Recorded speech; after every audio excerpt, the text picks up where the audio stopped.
kita temui dalam sebuah perjalanan. Ya, perjalanan kali ini menjadi perjalanan yang sangat spesial. Ini juga menjadi perjalanan pertama dari tim She Builds Peace. Kami akan mengunjungi Pondok Kebon Jambu Al-Islami Cirebon. Pesantren yang dipimpin oleh seorang ulama perempuan, yaitu Ibu Nyai Haja Masriah Amfa. Pesantren ini juga menjadi pertama kalinya diselenggarakan Kongres Ulama Perempuan Indonesia.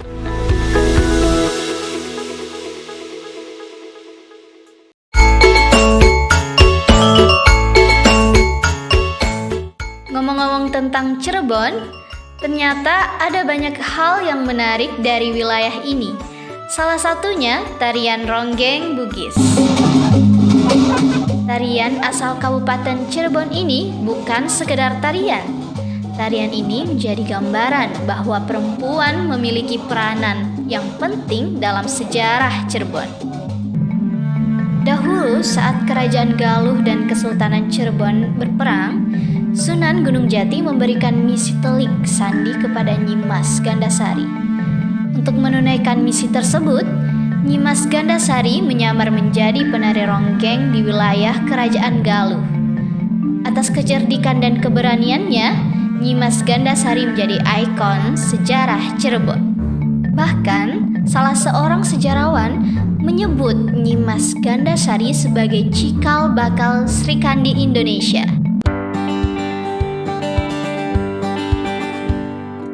Sosok Srikandi yang akan kami temui di Cirebon kali ini adalah Ibu Nyai Haja Masriah Amfa. Sudah 12 tahun Ibu Haja Masriah Amfa menjadi Ibu Nyai atau pemimpin pesantren setelah suaminya meninggal dunia. Di masa awal, tentu tak mudah baginya memimpin pondok pesantren. Banyak tokoh agama memandang sebelah mata kepemimpinannya. Bahkan banyak pula orang tua santri yang memindahkan anaknya ke pesantren lain hanya karena tidak mau dipimpin oleh perempuan. Namun, waktu membuktikan, Pondok Kebon Jambu semakin berkembang. Tiap tahun, jumlah santri terus bertambah. Saat ini sudah hampir terdapat 2.000 santri yang belajar di Kebon Jambu. Bahkan, laki-laki merupakan santri mayoritas. Dengan dipimpin oleh perempuan, terdapat tradisi-tradisi baru yang diterapkan di pesantren. Penasaran ingin mengetahui apa saja tradisi baru ini? Simak Travel Vlog episode 1 ini sampai akhir.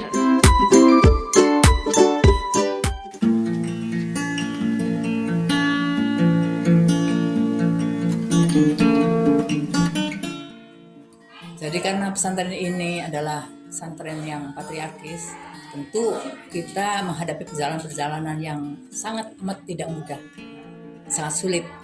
Apalagi masyarakat kita ini dan santri-santri kita ini belum mengenal masalah kesetaraan gender dan sebagainya. Apalagi feminisme dianggapnya itu sebuah pandangan yang sangat bertentangan dengan ajaran agama. Karena selama ini namanya kesetaraan gender dan feminisme ini adalah banyak dianggap mungkin karena datangnya dari barat, jadi merusak tatanan beragama dan tatanan beretika, tatanan moral dianggapnya. Jadi perempuan yang feminis itu dianggap perempuan yang tidak bermoral. Perempuan yang ingin setara itu dianggap perempuan yang tidak sopan. Jadi kalau saya ini kan perjalanannya dari sebuah keterpaksaan ditinggal oleh suami, dan suami ini memiliki pesantren yang biasa dipimpin oleh beliau, dan karena beliau meninggal saya harus mengganti posisi beliau sebagai pimpinan. Yang saya perkenalkan pada murid-murid dan pada masyarakat, kepada orang tua murid dan kepada lingkungan adalah saya tidak merasa menjadi pemimpin. Jadi saya hanya melakukan tugas yang harus saya hadapi untuk pesantren, untuk keluarga saya agar tetap barokah dan bermanfaat. Dan ini adalah tugas yang diberikan oleh Allah kepada kita. Jadi kita tidak memproklamirkan bahwa kita ini pemimpin, tetapi kita adalah orang yang hanya ingin hidup bermanfaat dan menjalankan pesantren ini agar tetap pesantren ini punya kiprah dalam masyarakat dan manfaat untuk bangsa dan negara ini. Jadi pikiran kita hanya sederhana, dan karena saya sendiri orang yang dianggap tidak mampu, dan saya sendiri tidak mampu, dan kemudian banyak orang menganggap saya tidak mampu, maka terobosan saya tidak memproklamirkan diri sebagai pemimpin, tapi hanya sebagai orang yang menjalankan amanah.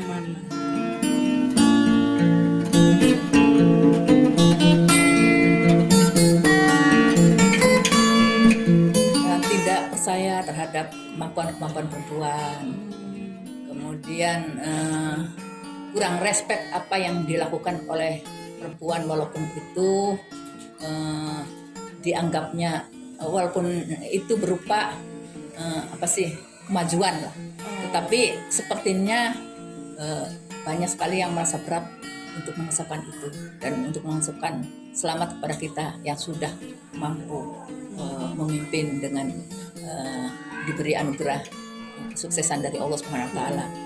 Nah, itu. Jadi pengakuan itu sebetulnya sangat sulit diucapkan, bahkan oleh orang-orang lingkungan kita sendiri.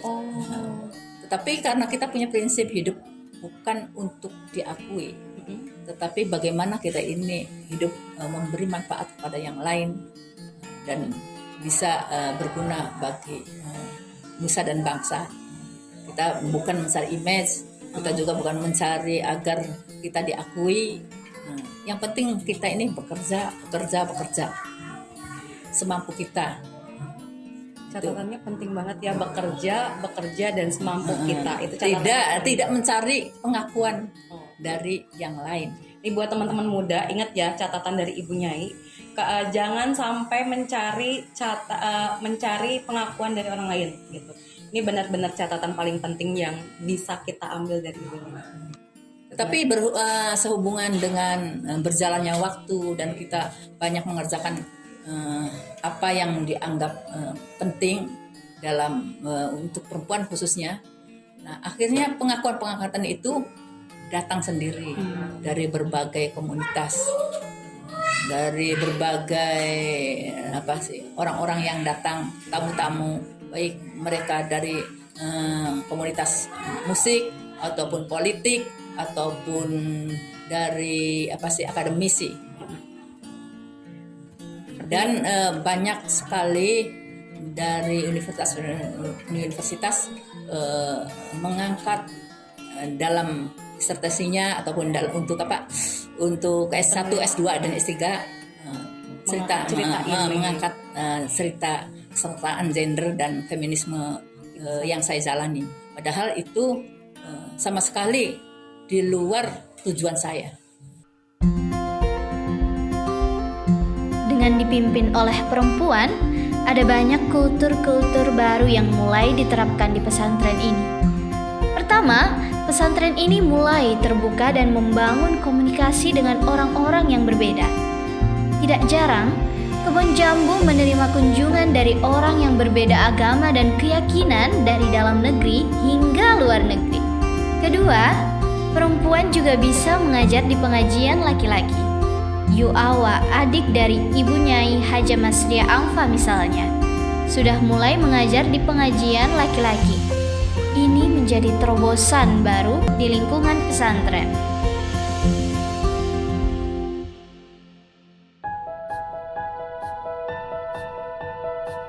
Selama ini, pengajar untuk pengajian santri laki-laki hanya dilakukan oleh para ustadz. Namun, di Pondok Kebun Jambu, Yu'awa mulai mengajar di pengajian santri laki-laki. Perempuan kelahiran 1979 itu mulai menggantikan almarhum suaminya sejak 2017 lalu.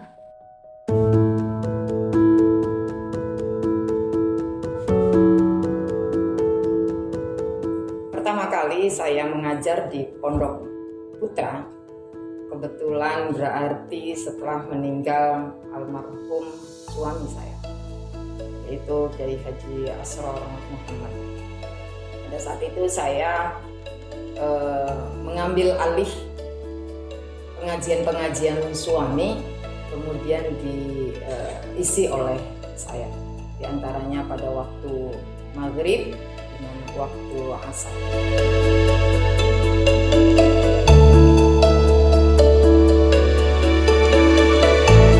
Jadi gini, sebenarnya saya itu ngajar juga di madrasah aliyah. Madrasah aliyah itu juga kan campur antara laki-laki dengan perempuan.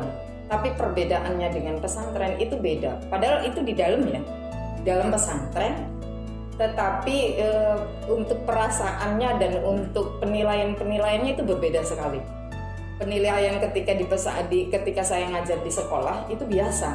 Tapi ketika saya ngajar di Pondok Putra itu banyak mereka bilang etika gitu. Etikanya gitu. Saat itu ya boleh saya ngasih bercerita sebentar. Saat itu dari salah satu keluarga meminta saya untuk mengajar di Pondok Putra, di masjid, kebetulan di masjid gitu. Saya disuruh di lantai atas. Alasannya karena saya sebagai pengajar perempuan dan ketika dilihat oleh tamu dan orang yang lewat itu katanya gak pantas. Jadi saya harus berapa minggu saya harus di atas, hanya gara-gara alasannya seperti itu. Itu sih yang awal asal muasal ya. Kalau masalah perasaan yang saya dulu juga ngajar di madrasah aliyah, jadi saya enggak, cuman perbedaannya saja antara pesantren dengan pendidikan formal.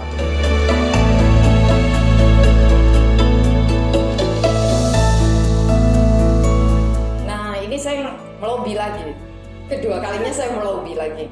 Melobi laginya tuh begini, mana kesalahan saya? Maksudnya bukan mana titik tidak baiknya tuh mana? Titik tidak baiknya tuh sebelah mana? Loh, saya itu ngajar juga di madrasah aliyah dan tidak dipersoalkan. Kenapa saya ngajar ketika menggantikan suami saya? Kenapa dipermasalahkan? Sampai tempat-tempat pun dipermasalahkan untuk di lantai 2.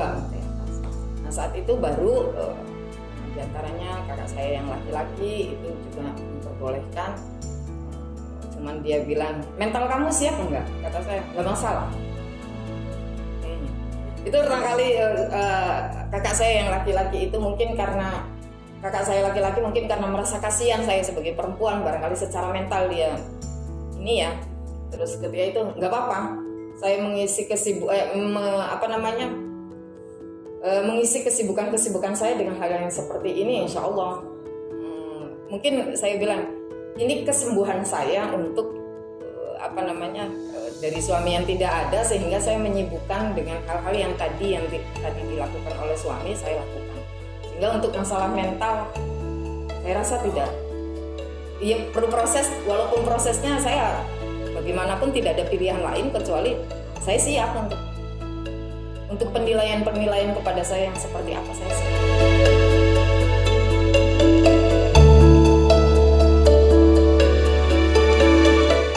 Di tantangannya begini, kalau laki-laki mungkin lebih kritis ya ketimbang perempuan. Terus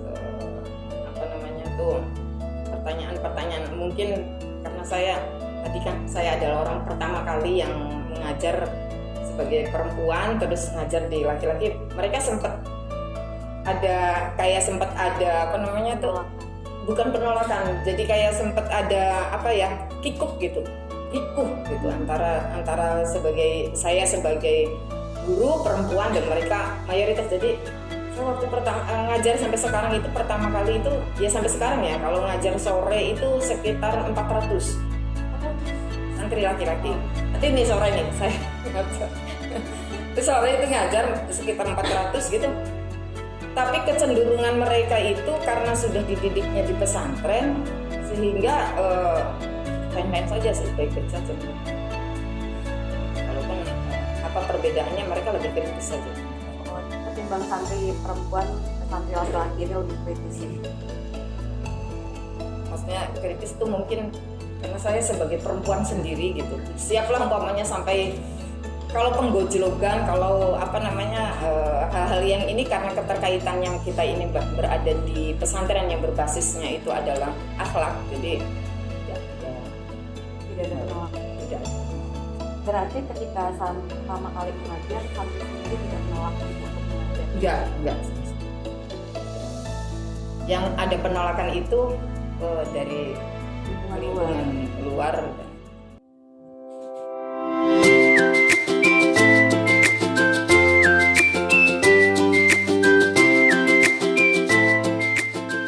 Tradisi lain yang berubah adalah terbukanya kesempatan dan akses yang sama antara santri laki-laki dan perempuan. Ruang-ruang perjumpaan dan kreativitas antar santri laki-laki dan perempuan pun dibuka. Mulai dari sesi perlombaan hingga festival yang diselenggarakan oleh pondok. Setiap pertemuan mereka, baik dalam event perlombaan atau festival, tidak jarang dilakukan. Terkadang, penilaian antara santri laki-laki dan perempuan dipisahkan, seakan terdapat sekat yang cukup tinggi antara mereka. Tetapi, berbeda dengan kultur yang diterapkan di pondok pesantren Kebon Jambu yang berusaha mengikis sekat-sekat ini.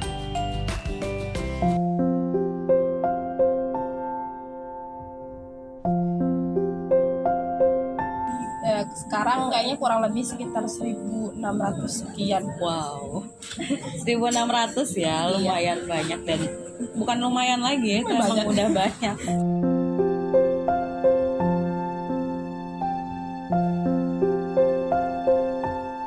Perempuan itu sekarang 5 menuju 600-an. Oh. Masih banyak laki-laki sih. Oke, santri cewek 600, sisanya santri cowok. Oke.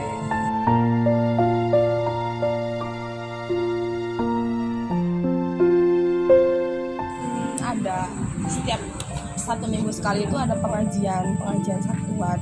Itu mempertemukan laki-laki dan perempuan dalam satu tempat, meskipun santri laki-laki di lantai bawah, santri perempuan di lantai atas. Selain itu ada agenda tahunan juga, itu namanya musabakoh. Musabakoh itu mempertemukan juga santri laki-laki dan santri perempuan. Musabakoh itu ajang perlombaan di mana setiap masing-masingnya itu mereka bisa menunjukkan bakatnya di atas panggung. Itu laki-laki perempuan semuanya maju di atas panggung. Mereka bebas berkreasi dengan cara dengan stylenya masing-masing. Selain itu juga ya acara event tahunan kemerdekaan, hari santri, maulidan itu juga mempertemukan laki-laki dan perempuan dalam satu tempat.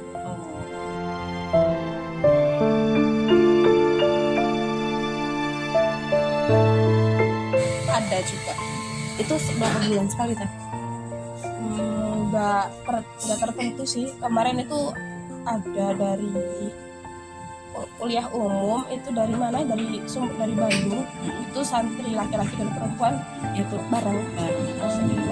tapi agenda-agenda yang dari luar itu ada. Cuma emang nggak tertentu setiap bulan atau kapan ya. Tapi ada. Artinya santri juga diperkenalkan dengan lembaga-lembaga luar gitu yang punya perspektif baru gitu ya.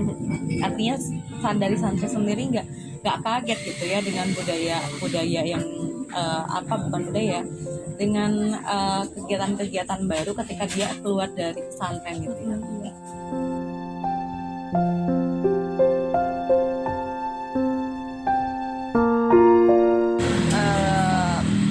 Tahun kayaknya. Udah 4 tahun. Berarti tadi total 8 tahun itu 4 tahun santri biasa, 4 tahun ngajar. Wow, oke. Sulit nggak sih kita ngajar untuk santri perempuan itu?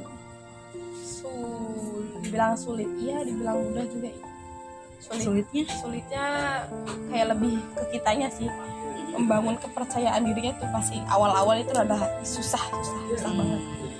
kira-kira mereka paham dengan apa yang kita sampaikan gitu dari Yesus.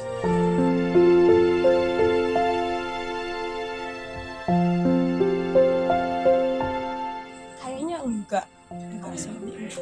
Soalnya kan melihat dari sosok ibunya juga, beliau kan emang ke gender gitu pluralis. Jadi secara nggak sengaja ketika kita bertatap muka dengan ibunya itu, beliau selalu mengajarkan bahwasanya perempuan juga harus seperti ini, nggak boleh kalah dengan laki-laki yang seperti ini. Jadi secara nggak sengaja kayaknya itu perspektif gender itu sudah tertanam di alam bawah sadar anak-anak ini, meskipun nggak tertulis, nggak secara bikin formal kayak gitu, tapi kayaknya mereka udah punya kesadaran. Termasuk untuk pengajar laki-laki dan pengajar perempuan juga itu udah masuk. Bisa jadi masuk. Kalau perempuan ya tidak.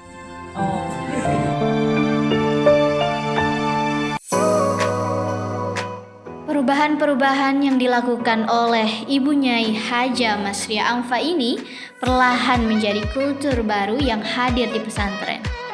Ini menjadi harapan besar dan angin segar agar nilai-nilai kesetaraan perempuan dan kepemimpinan perempuan diakui di lingkungan pesantren. Perubahan-perubahan seperti ini perlu dilakukan dan ditularkan ke pondok pesantren lain. Perjalanan di pondok pesantren Kebon Jambu masih akan terus berlanjut. Sampai jumpa di episode selanjutnya.